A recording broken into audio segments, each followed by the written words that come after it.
My name is Marew Mpinge. Um, my business is called Easte Wind Charcoal. I founded it last year in December, actually. So sorry about the E there. That's actually our brand name, but that's our registered name. People actually messed it up, so it wasn't my fault. We produce premium biochar. Biochar is basically charcoal, but it has a different structure than normal charcoal. It's basically, you produce biochar by using the process called pyrolysis, whereby you heat wood or any type of biomass between 600 and 900 degrees Celsius. But you have to do it in the absence of oxygen, which creates biochar. So it's basically charcoal, but it's not. The difference is that the biochar has billions of microscopic holes in it, which hold water and nutrients. So basically, you can use up to 40% less water to water your plants. So it's great for farmers, great for gardens, and great for a country like Namibia. So yeah, that's what biochar is. The problem in Namibia is bush encroachment. Up to 45 million hectares of Namibian soils are covered in bush encroachment. Farmers do not like these bushes. These bushes basically stop Namibia from becoming like a high agricultural producing country. The problem is that it's really expensive to get rid of these bushes, so that's where we come in. We use that bush in order to make the biochar. And then of course our water scarcity. We all know, except for like the past week, Namibia is a really, really dry country. So basically biochar in Namibia is a match made in heaven. So I actually don't know why we haven't like really gotten into it like 10 years ago at least. Climate change, biochar sequesters carbon and creates what we call carbon credits. So 1 ton of biochar has the ability to sequester 1 ton of carbon dioxide from the atmosphere. So companies like Google, Microsoft, they purchase these carbon credits, but they have to be like high quality projects where like the due diligence is done. We're planning to offer 10, 25, and 50 kilogram bags of biochar. Like 50 kilograms would obviously be like for farmers. The application rate is about 20 tons per hectare. So that's basically our product. It's a really great bag, and we plan to sell it. When it comes to like Namibian, like especially the north, when it comes to our rosewood, like the ecosystems have been severely degraded because like there's a lot of illegal rosewood chopping going on and like stuff like that. The thing that biochar does is biochar is able to really restore like our soils in Namibia. So basically, even in Europe has like a 5-year plan to purchase at least 1 million tons of biochar. So that would be from 2025 to 2030. So there's a really big market that's about to like start when it comes to biochar. Obviously, the social and economic factors. Biochar is usually produced on farms, obviously. So there are no jobs there. When it comes to rural areas, there are like basically no other opportunities. So we basically have like a 2-tier job system where we have like the wood choppers, and then we have the people that produce the biochar. We currently only employ about 5 people, but we plan to employ up to 30, between 30 and 35. Our plan is to offer a biochar subscription service in towns like Swakopmund, Walvis Bay, Windhoek, like that. We will initially start there. So basically there are like 4 seasons in a year. So the plan is to, every like 3 months, like somebody that's subscribed to our system would be able to get like a different microbial activated biochar. So the microbes are basically like obviously microscopic organisms that we call it charged. They charge the biochar, which means it basically increases like its ability to hold nutrients or like, and just fosters like a really positive soil environment. So imagine like 4 times per year, you change the biochar, like it's summer and then you have this specific biochar. It's winter, then you have this specific biochar. So it's a really innovative idea. So the biochar market in Namibia is in its infancy, but the company we've partnered with is called PyroNam. They are a German company. They use their own patent and technology. They have been, like for the past 2 to 3 years, they have been working diligently with farmers and like just like more stakeholders, the government, everything. They're just like getting the biochar, the idea of the product out into the country.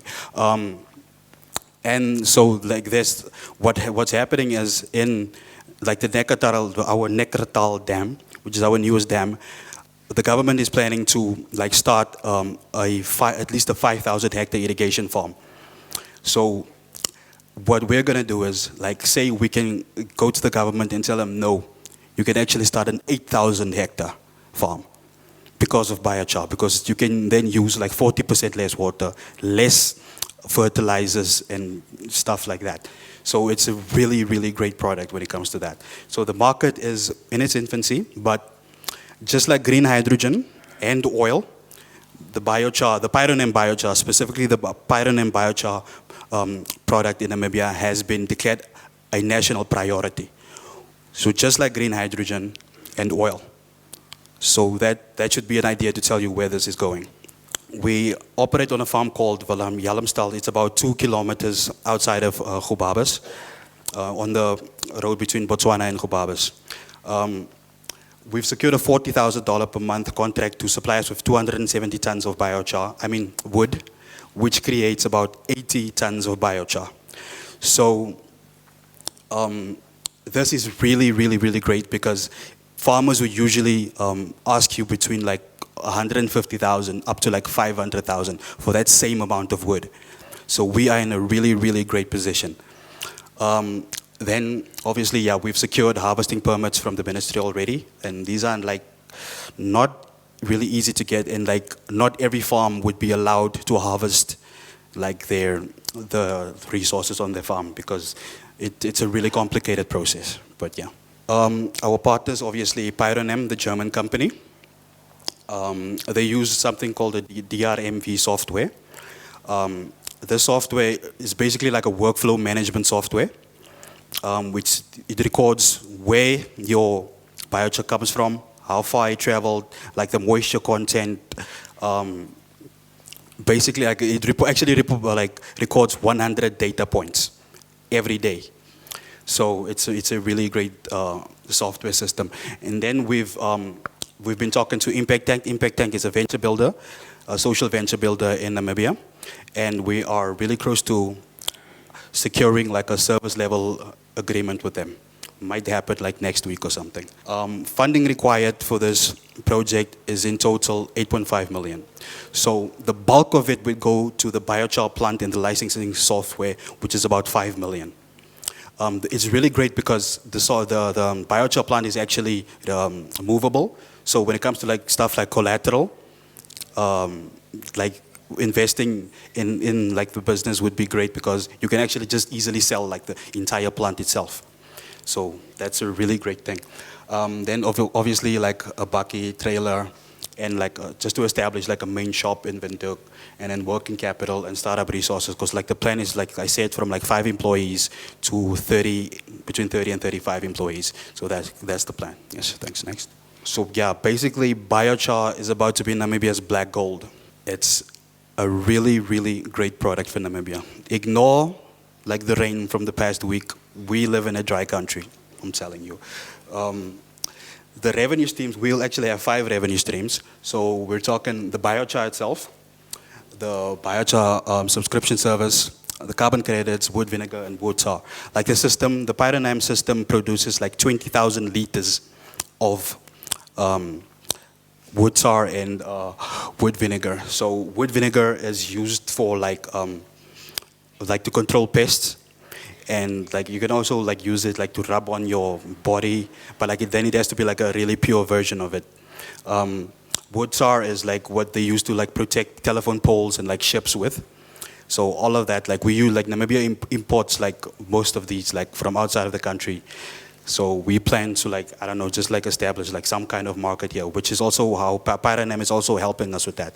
And especially when it comes to the carbon credits, PyroNam is like I said, a subsidiary of PyroCCS in Germany. They have their own like people that they sell the carbon credits to, and then they take a 6.75% charge from like every carbon credit that you sell. So like the PyroNam plant has the ability to produce 1,000 tons of biochar, and then 2,000 tons of, it sequesters 2,000 tons of carbon dioxide, which are 2,000 carbon credits. Every carbon credit is worth $150. So that's about 300,000 US dollars. And that's like a Lamborghini worth of carbon credits that we are going to produce per year. So then we don't have to sell it. I mean, we can. Like I am actually in talks with people in Europe and in the USA right now, and when it comes to like an offtake agreement. So yeah, then they sell like it to like companies in Germany, and then you take like the rest of the money from it. So yeah, basically. Sorry, I'm a bit nervous, people. It's the first time I do this, but thanks.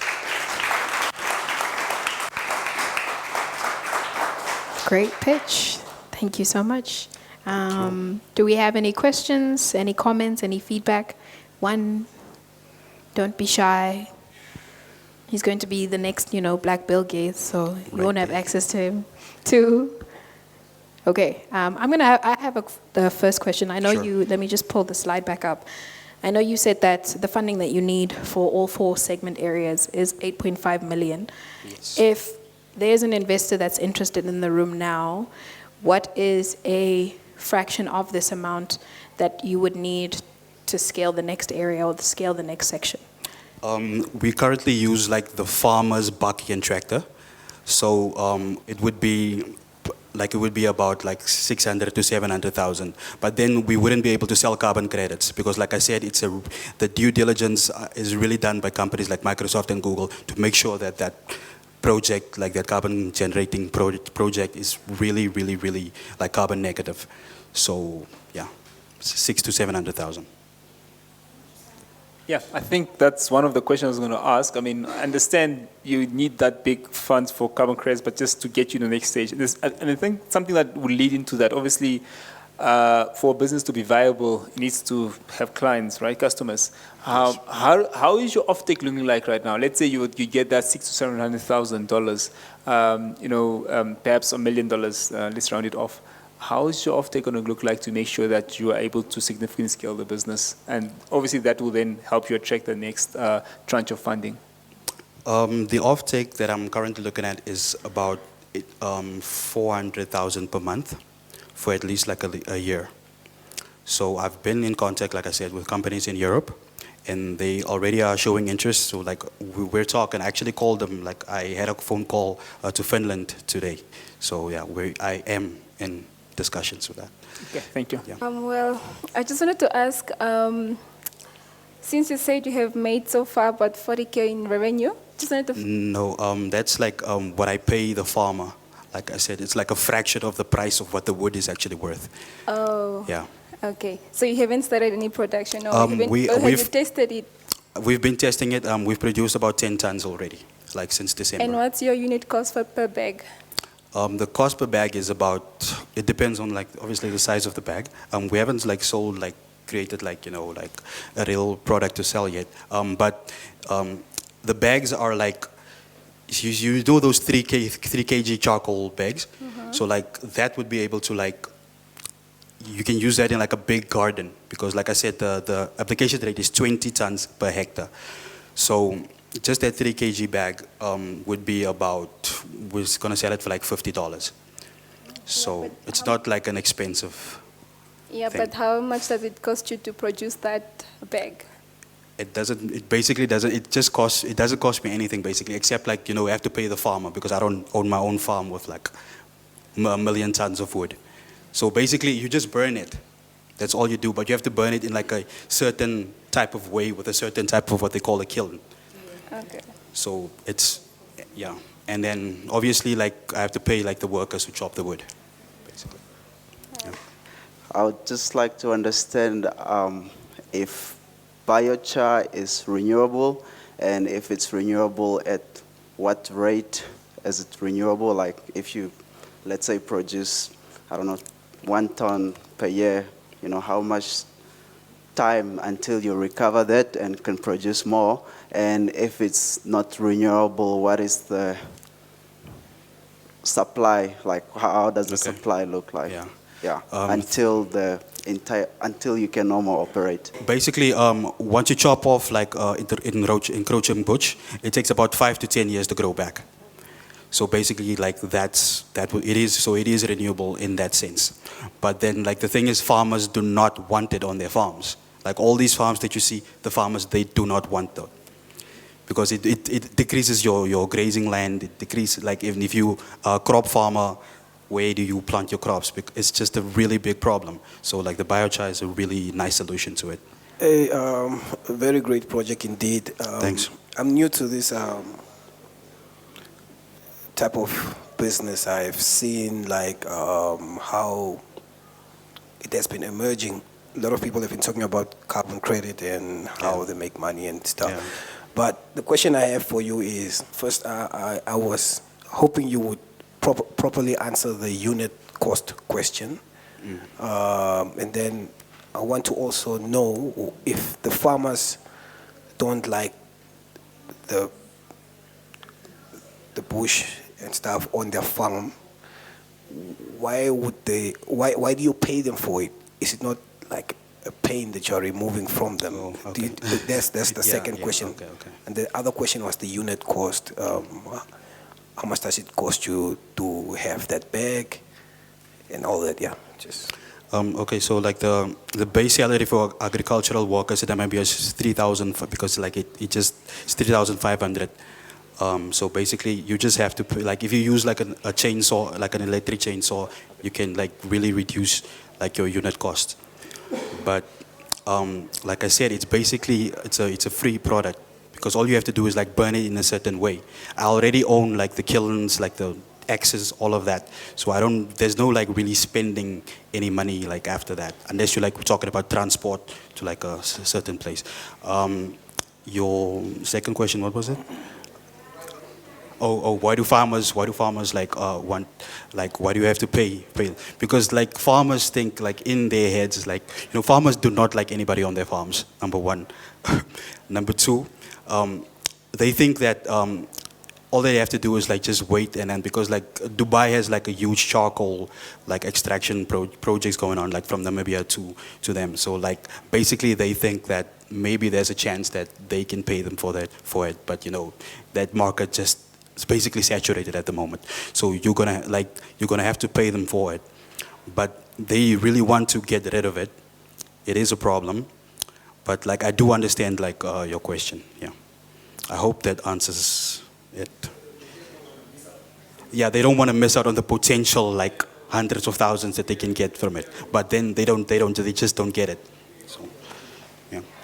And there's also like something called an FSC certificate. So not all the farms have that. That FSC certificate like basically makes your wood be able to be bought at a higher price. So like, and it's really expensive to get that FSC certificate. So like only a few farmers in Namibia have that, and then they are the ones who export it. So then basically all you can do is like maybe sell it to like really poor people, like the wood in Namibia for like, you know, firewood and that. So basically, yeah. Evening. Hi. Yeah, I just want you to highlight maybe a bit on your current shareholding structure. I just want to understand how much in equity is still being held by you guys, the founders, and if there are already investors on board, how much in equity are they holding? And I also want to find out from you guys, are you seeking like a direct loan from investors, or are you willing to offer equity in the business? Okay. And if so, if I stand up now and say, guys, here is the 8.5, how much in equity are you willing to offer to whoever is coming on board as an investor? Okay, thank you for the question. At the moment, I own 100% of the company. But like as I said when I applied for like the pitching event, I'm willing to give away at least 51% of it. So that's controlling interest.